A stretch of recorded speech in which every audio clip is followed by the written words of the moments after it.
السلام عليكم ورحمة الله وبركاته. اليوم راح نشارك معاكم الوصفة اللي راهي دايرة حالة دونر الكباب التركي. هذا الترند اللي قالوا عليه كامل باللي بنين، اليوم راح نقدمه لكم وبأسهل طريقة. الوصفة تقريبا راح تبقى هي، أما الإضافات البدائل هادوك غيرت فيهم شوية ودرت الوصفة على حسب طريقتي، على حسب كذلك المتوفر في المنزل، وأكيد راح نقول لكم كذلك على بعض البدائل هكذا باش إن شاء الله كامل نجربوا هذا الترند. صراحة يعني جاء بزاف بنين. هذا الشاورما هي شاورما تاع اللحم كيما راكم تشوفوا، نديروها بالفيونداجي، يعني للوهله الاولى تحسي باللي كانت هبره كبيره وقطعتيها رقيق، لكن هي في الصراحه فيونداجي فقط. راح تشوفوا الطريقه تاعها سهله بزاف. تحبوا ديروها في لي ساندويتش، تحبوا ديروها في المطلوع، تحبوا تقدموها هكذا في صحون فرديه، يعني كل واحد وحده، لكم الاختيار. الصح كامل باللي هذه الوصفه بزاف بنينه. نصلوا كامل على رسولنا الكريم عليه افضل الصلاه والسلام، نقولوا بسم الله وعلى بركه الله وندخلوا مباشره في الوصفه دي. وهذاك الله دائما نذكركم به فضغطوا عليه فضلا وليس امر. الخطوه الاولى اللي بديت بها كامل هذه الوصفه هما يديروا الزبادي، وكما تعرفوا الزبادي التركي جاي ثقيل على الزبادي ديالنا ولا على الياورت الطبيعي ديالنا. واش درت؟ حكمت كومبريس، درت فيها 2 علب تاع الياورت الطبيعي، وراح نخليها واحد ربع ساعه 20 دقيقه تنزل اغلبيه الماء ديالها هكذا باش نطيح في نفس القوام تاع الزبادي ديالهم. ولو انني يعني الوصفه تاع الزبادي هذا التركي راني مشاركتها معاكم بالتفصيل الممل، يعني داير عليها فيديو خاص، طيحوا في نفس النتيجه تاع الزبادي ديالهم. راح نخلي لكم رابط هذيك الوصفه في صندوق الوصف. انا ما كانش متوفر عندي، حكمت هذاك 2 ياورت طبيعي درتهم في كومبريس، ودوك تشوفوا من بعد القوام اللي راح نتحصلوا عليه. المرافق اللي راح نضيفوه مع هذا الكباب التركي، خديت 2 حبات تاع بصل، قطعت كل وحده على 2، ومن بعد قطعتهم شرائح يكونوا بزاف رقاق، زدت لهم شويه معدنوس اختياري، وضفت لهم هذا التابل تاع السماق. اللي ما يعرفوش هذا التابل تاع السماق، هو تابل يجي حامض كي شغل هاد السلطه كي درتي لها القارص، والطعم تاعو بزاف هايل. اذا ما عندكمش تستغناو عليه كامل، تستبدلوه بالخل بالقارص كيما حبيتوا، ولا تستغناو كامل على هاد الخطوه تاع البصل والمعدنوس وديروا سلطه عاديه.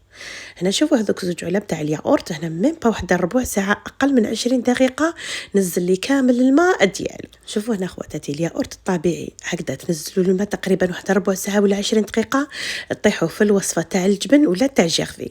لو كان تزيدوا تخلوه يعني يقطر الماء ديالو كامل تقريبا واحد 2 سوايع ولا 3 سوايع، راح تطيحوا في الوصفه تاع الجبن تاع اللبنه هذاك اللي يجي مدور، ولا يديروا كرات صغار ويديروه في زيت الزيتون.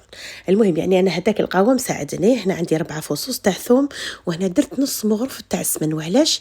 لانه الفيونداشي تاعي ماهوش ميدوم، يعني نتوما لما تروحوا للبائع باش ديروا هذه الوصفه قولوا باللي الفيونداشي تاعكم يعني يرحي معاه كميه مهمه تاع الشحم، راح تجي الوصفه بنينه خير وخير. وعندي حبه بصل كبيره سكرفشتها في السكرفاج رقيق. اما بالنسبه للتوابل عندي البابريكا ولا فلفل عكري، عندي المعدنوس المجفف، عندي درسه تركيه حاره ولا فلفل حار مدشش حمر ويابس، انا عندي بابريكا فومي يعني استخدمت البابريكا ولا فلفل عكري عادي، وعندي الفومي. هذيك الفومي مدت واحد البنه للحم تاعي بزاف هايل. عندي الفلفل الكحل، والتابل هذا اللي راه في الوسط هو 7 بهارات تقريبا نديروه مع كامل الوصفات تاع اللحوم.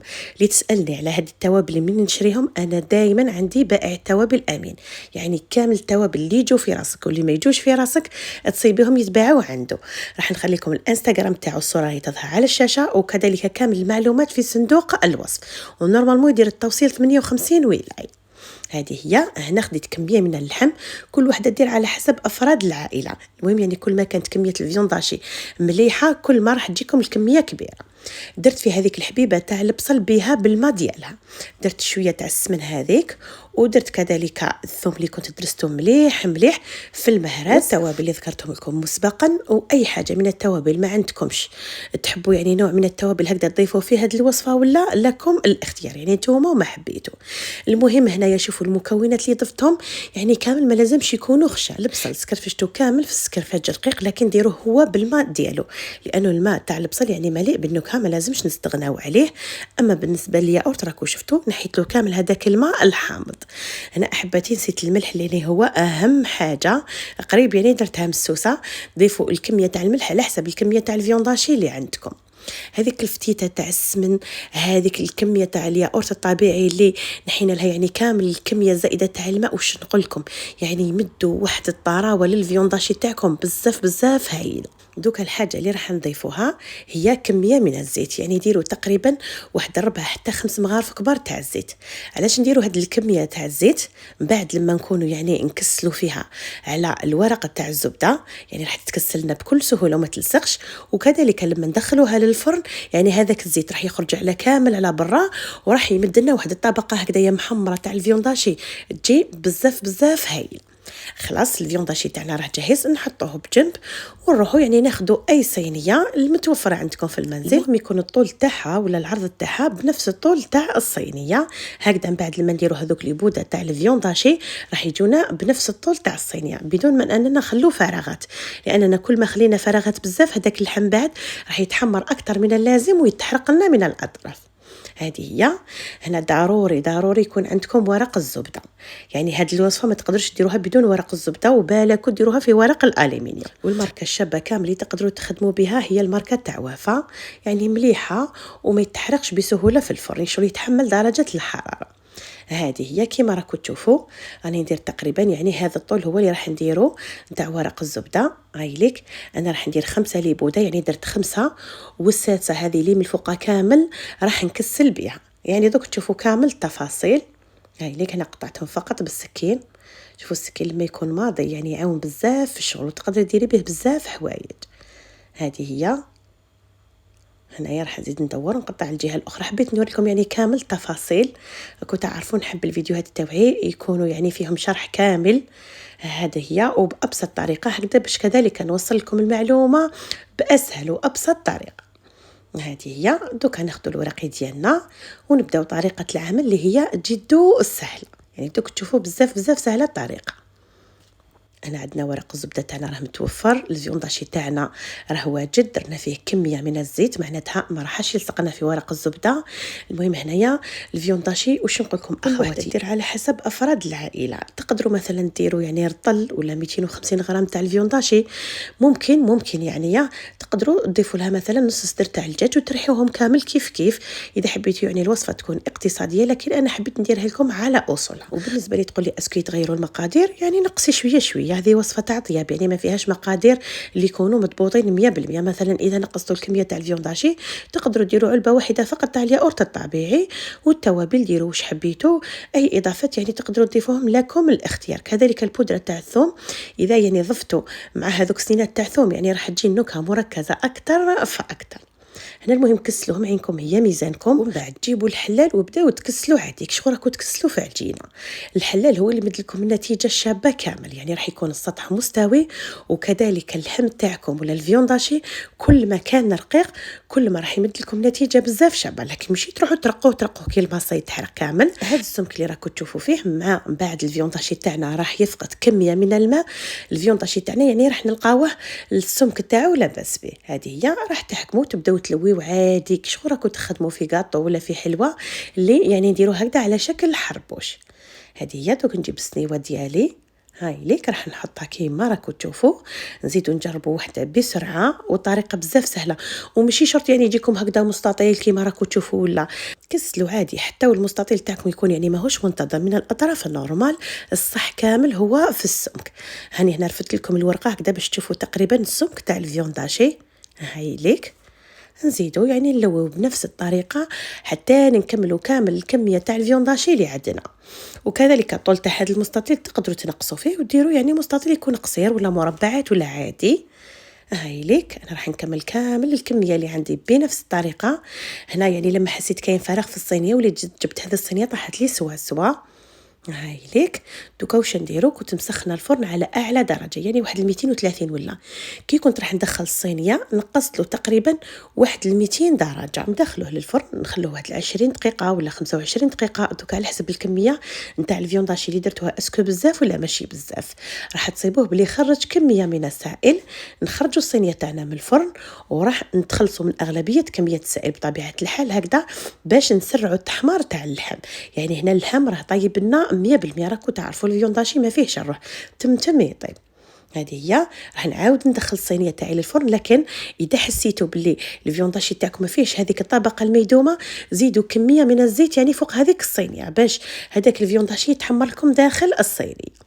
خلاص انا زدت دخلته للفرن، راح نخليه تقريبا واحد 10 دقائق ولا يتحمر لي شويه من تحت، نعاود نشعله من الفوق يزيد يتحمر لي شويه، والكباب تاعنا راح يكون جاهز. فقط ما تبالغوش بزاف في التحمار هكذا باش الكباب تاعكم ما يجيش ناشف. ومن بعد نقول لكم طريقه في الاخير كامل باش يعني تزيدوا تمدوا طراوه لهذا الكباب خير او خير. كذلك من بين المرافقات اللي راح ندير بهم هذا الساندويتش تاع كباب هو الهريسه. انا كانت عندي هريسه مشريه هذيك الماغون، وزدت لها الهريسه اللي خدمتها في المنزل بهذاك الحار الاحمر.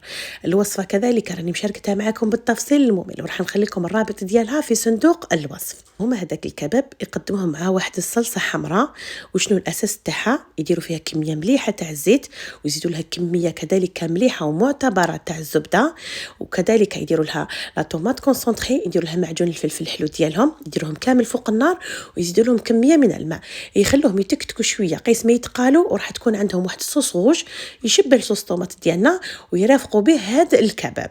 نخلي لكم الرابط تاع هذه الوصفه اللي راني هدرتها لكم شفهيا فقط في صندوق الوصف اذا حبيتوا تشوفوها بالتفصيل الممل. هنا الكباب تاعنا راه جاهز، واكيد راح نفتحوا لكم وهو سخون، ما راحش نخليه يبرد. هاوليك شوفوا على كل حال يعني تشدوا فقط من ورق الزبده، ما راحش تتحرقوا. هايليك ونفتحوا. يعني هنايا للوهله الاولى اللي ما يعرفش الوصفه ولا ما شافهاش من قبل يقول لك بلي هذو الشرائح تاع البيفتاك بقري، ولا شوفوا هو فيونداشي فقط. هايليك شوفوا يعني جا بزاف هايل. نصيحه ما تخلوش يطول بزاف في الفرن، لما تنقصوا له الكميه تاع السائل، يعني ضيفوا له شويه ولا كميه صغيره تاع الزيت فقط، وين تحسوا بلي تحمر شويه من تحت تعاودوا تشعلوا من الفوق يزيد يتحمر من الفوق شويه، راح يكون جاهز هكذا. باش اللحم راح يحافظ على الرطوبه ديالو وما راحش يجيكم ناشف. بالنسبه للتوابل هذاك الياغورت الطبيعي هذوك الاشياء كامل كذلك يمدونا واحد الرطوبه للحم ديالنا يجي من اروع ما يكون. هذه شوفوا يعني رانا نفتح لكم فيهم هكذا وهما سخونين. وش نقول لكم جا بزاف بنين. كل ما تبلتوا اللحم تاعكم كل كذلك ما راح يجيكم الطعم خير وخير. هنا اللي يحب دركا يحكم لهم كميه من الزبده ولا المارغرين، تزيدوا تعاودوا تدهنوهم من الفوق، تخلوهم كيما راهم، لكم الاختيار. تحبوا تدخلوهم للفرن يتحمروا شويه لكم الاختيار، لكن انا ما ننصحكمش بهذيك الخطوه، لانه لو كان تغفلوا شويه فقط على اللحم تاعكم اكيد يعني راح ينشف لكم والوصفه ما راحش تجيكم بنين. هنايا تحبوا ديروا هذا الكباب تاعكم سندويشات، زيدوا الاضافات اللي حبيتوهم. انا هذاك البصل اللي وريت لكم في الاول كامل، عندي شرائح تاع طوماطيش، السلطه اذا كذلك حبيتوا تضيفوا عنصر تاع القرمشه وتاع لافريشور هذيك للساندويتش تاعكم كيما حبيتوا. صح كامل في الوصفه تاع الكباب انكم يعني تبلوها مليح، طيبوها مليح في الفرن وما تخلوهاش تنشف لكم. هذه هي. هنا تحبوا ديروا سندويشات في المطلوع، تحبوا ديروهم في الخبز باغيت عادي، تحبوا ديروها في الصحن كيما راح نوري لكم في آخر الفيديو، تحبوا كذلك تقدموها مع البرغل. وصفات البرغل في القناة لا تعد ولا تحصى، اكتبوا فقط برغل صباح كيتشن وراح يخرج لكم عدة وصفات. هنا شوفوا الكباب كيفاش راح يجي في الساندويتش، واش نقول لكم يجي بزاف هايل. اما الطريقه اللي قلت لكم يعني تحبوا ديروها في المقلاة فقط، اليوم تزيدوا تعاودوا تدخلوه للفرن ويتحرق لكم، خذوا مقلاة مثلا ديروا لها شويه تاع مارغرين خلوها تذوب، زيدوا ديروا الكباب تاعكم وعاودوا قلبوه مليح في هذيك المارغرين ولا الزبده. كذلك اذا عندكم اي لي صوص مثلا صوص نتاع الكاتشب ولا هكذا المايونيز، ولا تقدروا في المقلاة نفسها تزيدوا من الفوق وتعاودوا ديروا له تقليبه ولا زوج خفيفه وقباله، يا اما في الساندويتش يا اما في الصحن.